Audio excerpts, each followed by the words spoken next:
আসসালামু আলাইকুম। বিকেল ৩টা। আমন্ত্রণ আজকের সংবাদে। সাথে আছি আমি শাহজাদা ইন্তেজার। শুনছেন রেডিও সাগরদ্বীপ FM ৯৯.২। আজ বুধবার ২৮শে এপ্রিল ২০২৬ খ্রিস্টাব্দ, ১৫ই বৈশাখ ১৪৩৩ বঙ্গাব্দ, ১০শে জিলকদ ১৪৪৭ হিজরি। শুরুতেই সংবাদ শিরোনাম।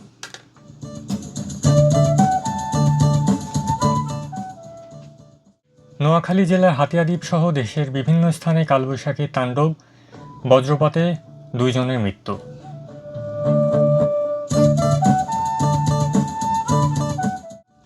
সরকারি প্রজ্ঞাপন অনুযায়ী চলছে বঙ্গোপসাগরে মাছ ধরার ওপর ৫৮ দিনের নিষেধাজ্ঞা।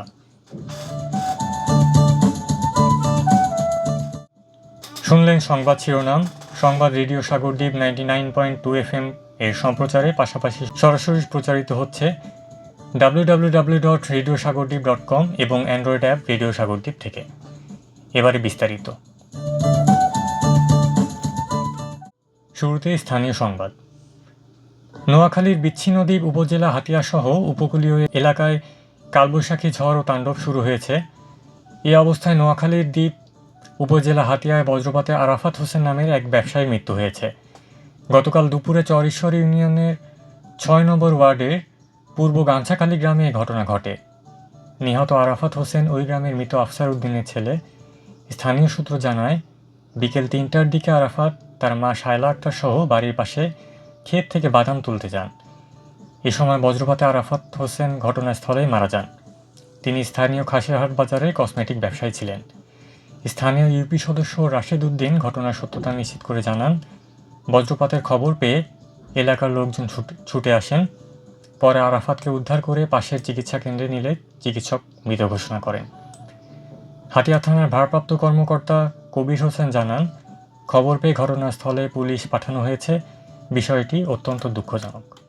নোয়াখালীর সুবর্ণচর উপজেলায় বজ্রপাতের বিকট শব্দে আতঙ্কিত হয়ে তানজিনা আক্তার নামে এক মাদ্রাসা ছাত্রীর মৃত্যু হয়েছে।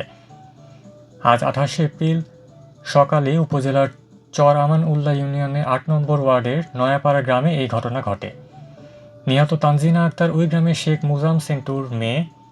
সে স্থানীয় ইসমাইলিয়া ফাজিল মাদ্রাসার আলিম শ্রেণীর শিক্ষার্থী ছিল। স্থানীয় সূত্রে জানা গেছে, ঘটনার সময় তানজিনা তসর নিজ ঘরে ছিল। সেই সময় বাড়ির পাশে আকস্মিক বজ্রপাত ঘটে। বজ্রপাতের সেই প্রচণ্ড শব্দে সে আতঙ্কিত হয়ে পড়ে এবং তাৎক্ষণিক স্ট্রোক করে ঘটনাস্থলেই মারা যায়।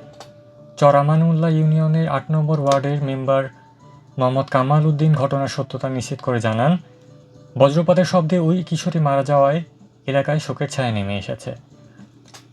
এ বিষয়ে সুবর্ণচর থানার ওসি লুৎফর রহমান জানান, ঘটনাটি তারা শুনেছেন। খবর পাওয়ার পরপরই পুলিশের একটি টিম ঘটনাস্থলে পাঠানো হয়েছে। তারা ঘটনাস্থলে যাওয়ার পর বিস্তারিত জানা যাবে। বঙ্গোপসাগর ও তার কাছাকাছি এলাকায় গত ১৫ এপ্রিল থেকে আগামী ১১ জুন পর্যন্ত ৫৮ দিনের জন্য সব ধরনের মাছ ধরায় নিষেধাজ্ঞা দিয়েছে সরকার। নিষেধাজ্ঞা চলাকালীন সময়ে জাটকা আহরণ, পরিবহন, ক্রয়, বিক্রি ও মজুত করা সম্পূর্ণ নিষিদ্ধ। এই সময় সাগর থেকে বাজার পর্যন্ত মৎস্য অধিদপ্তর, কোস্টগার্ড এবং নৌবাহিনী যৌথভাবে অভিযান পরিচালনা করছে।